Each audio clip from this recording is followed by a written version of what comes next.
धन्यवाद। मंच पर उपस्थित राजस्थान विधानसभा के पूर्व उपाध्यक्ष और आप सबके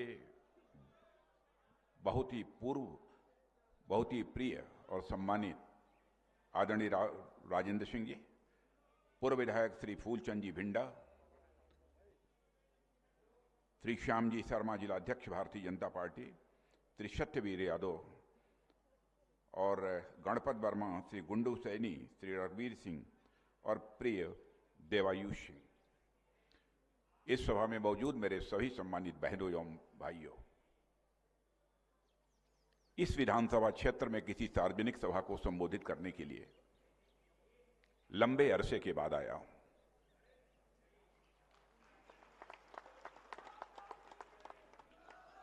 जब राव साहब यहां से चुनाव लड़ रहे थे, मुझे याद है कि शायद उसी समय किसी सार्वजनिक सभा को संबोधित करने के लिए मैं यहां पर आया था। लंबे अरसे के बाद आया हूं, फिर भी आप सब लोगों ने पुष्प गुच्छ देकर, तालियां बजाकर मेरा स्वागत किया है, अभिनंदन किया है। लेकिन आप जानते हैं, भारत की परंपरा है और शिष्टाचार का तकाजा है, स्वागत, अभिनंदन और सलाम दुआ कभी एक तरफा नहीं होना चाहिए। इसलिए मैं भी अपनी तरफ से शीश झुकाकर आप सभी बहनों भाइयों का हार्दिक अभिनंदन करता हूं, आप सभी का स्वागत करता हूं। राव राजेंद्र सिंह जी को लंबे अरसे के बाद बोलते हुए मैंने सुना है। शब्दों का चयन, प्रस्तुतिकरण की कला, मैंने यह देखा कि आज के 10 वर्ष पहले जो उनके अंदर थी, वही आज उसी रूप में विद्यमान है। लंबा राजनीतिक जीवन हमारा भी है, व्यक्तियों के साथ रहना, रहते हुए उनकी पहचान करना। मैं राव साहब के बारे में कह सकता हूं कि आपके राव साहब ये छोटे मन के व्यक्ति नहीं हैं, बल्कि बड़े मन के व्यक्ति हैं मेरे बहन भाई।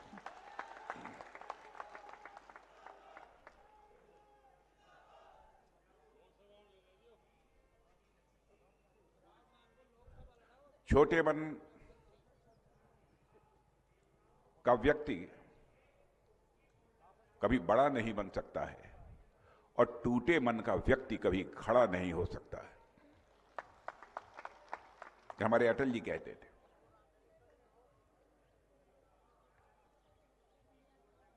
और सचमुच उनके प्रति हमारे मन में सम्मान है, इसलिए यह सब सारी बातें आपके सामने मैंने कहा। आपके प्रत्याशी प्रिय उपेंद्र यादव, इनके बारे में मैंने सुना भी, पूछा भी। जब टिकट का फैसला हो रहा था तो स्वाभाविक रूप से हम लोगों के सामने भी हर प्रत्याशी के संबंध में चर्चा आती है।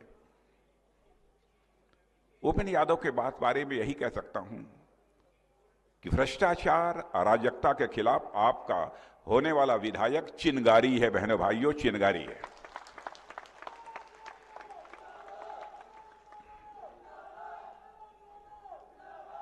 मैंने देखा इस नौजवान के अंदर कुछ कर गुजरने की तड़पन है, या कुछ करना चाहता है। मुझे बताया गया कि पेपर लीक के मामले को लेकर कई बार इन्होंने आंदोलन किया है, संघर्ष किया है। पेपर लीक क्या मिलने वाला था इन्हें? हो रहा है, होता रहे। लेकिन समाज में व्याप्त बुराइयों के विरुद्ध लड़ने का एक जो जीवट होता है, एक जिजीविषा जो होती है, वो उन्हें प्रेरित कर रही थी कि नहीं, हमको इसके खिलाफ खड़े होना चाहिए, क्योंकि इस देश की भावी पीढ़ी, भविष्य की पीढ़ी के साथ, के जीवन के साथ खिलवाड़ हो रहा है। शायद इसीलिए उपेंद्र यादव ने यह कदम उठाया। और बहनों भाइयों, पिछले 5 वर्षों में तो आप लोगों ने राजस्थान में ये कांग्रेस की सरकार को काम करते हुए देखा है।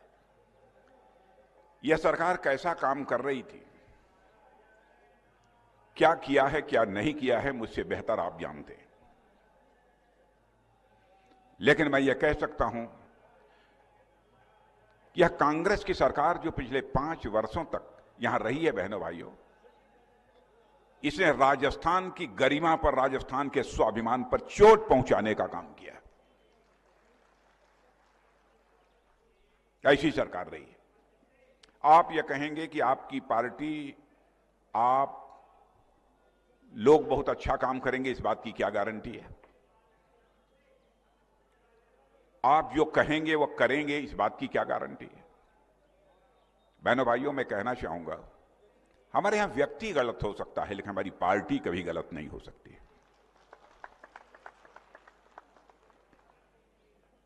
और मैं दावे के साथ कहना चाहता हूं, दुनिया की सबसे बड़ी राजनीतिक पार्टी इस समय कोई है तो भारतीय जनता पार्टी है। और दुनिया की सबसे विश्वसनीय राजनीतिक पार्टी यदि कोई है तो भारतीय जनता पार्टी।